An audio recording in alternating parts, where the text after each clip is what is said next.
കേരള ബ്ലാസ്റ്റേഴ്സിന്റെ centre back ആയിട്ടുള്ള നമ്മുടെ മാർക്കോ ലെസ്കോവിച്ച് അടുത്ത സീസണിൽ ടീമിനോടൊപ്പം ഉണ്ടായിരിക്കില്ല എന്നുള്ള റൂമറുകൾക്ക് ശക്തി പകരുന്നതാണ് ബ്ലാസ്റ്റേഴ്സിന്റെ അണിയറയിൽ നടക്കുന്ന ഏറ്റവും പുതിയ നീക്കം. എന്താണെന്ന് വെച്ചാൽ ഓസ്ട്രേലിയയിലെ ടോപ്പ് ഡിവിഷൻ ഫുട്ബോൾ ലീഗ് ആയിട്ടുള്ള എ ലീഗിൽ കളിക്കുന്ന ബ്രിസ്ബേൻ റോവേഴ്സിന്റെ ക്യാപ്റ്റനായിട്ടുള്ള ടോം ആൽഡ്രിഡിനെ കേരള ബ്ലാസ്റ്റേഴ്സ് സ്വന്തമാക്കാൻ ആഗ്രഹിക്കുന്നു എന്നാണ് ഓസ്ട്രേലിയയിലെ റെപ്യൂട്ടഡ് മീഡിയാസിൽ ഒന്നായിട്ടുള്ള newsaustralia.com അതോറിറ്റി റിപ്പോർട്ട് ചെയ്തിരിക്കുന്നത്. നിരവധി യൂറോപ്യൻ ക്ലബ്ബുകളുടെയും ഓസ്ട്രേലിയൻ ക്ലബ്ബുകളുടെയും എക്സ്പീരിയൻസ് ഉള്ള താരം സെന്റർ ബാക്ക് പൊസിഷനിൽ വളരെ മികച്ച പ്രകടനം അദ്ദേഹത്തിന്റെ കരിയറിലുടനീളം കാഴ്ചവെച്ചിട്ടുള്ളതാണ്.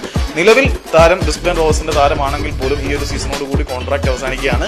ഈ താരത്തിന് നേരെ 2 ക്ലബ്ബുകളാണ് ഇപ്പോൾ കറന്റ്ലി ഇൻട്രസ്റ്റ് കാണിച്ചിരിക്കുന്നത് എന്നാണ് ഈ ന്യൂസ് ഓസ്ട്രേലിയയുടെ റിപ്പോർട്ട് പറയുന്നത്. ഒന്ന് ഓസ്ട്രേലിയയിലെ എ ലീഗിൽ നിന്ന് തന്നെയുള്ള മെൽബൺ സിഡ്നി വാണ്ടറേഴ്സും വെസ്റ്റേൺ സിഡ്നി വാണ്ടറേഴ്സും പിന്നെ നമ്മുടെ ഇന്ത്യൻ സൂപ്പർ ലീഗ് ക്ലബ്ബായിട്ടുള്ള കേരള ബ്ലാസ്റ്റേഴ്സും. അങ്ങനെ കേരള ബ്ലാസ്റ്റേഴ്സ് സ്കോട്ടിഷ് താരമായിട്ടുള്ള ടോം ആൽഡ്രിഡ് എന്ന 33 വയസ്സുകാരൻ സെന്റർ ബാക്കിനെ സ്വന്തമാക്കാനുള്ള നീക്കം അല്ലെങ്കിൽ താല്പര്യം അറിയിച്ചിട്ടുണ്ട്.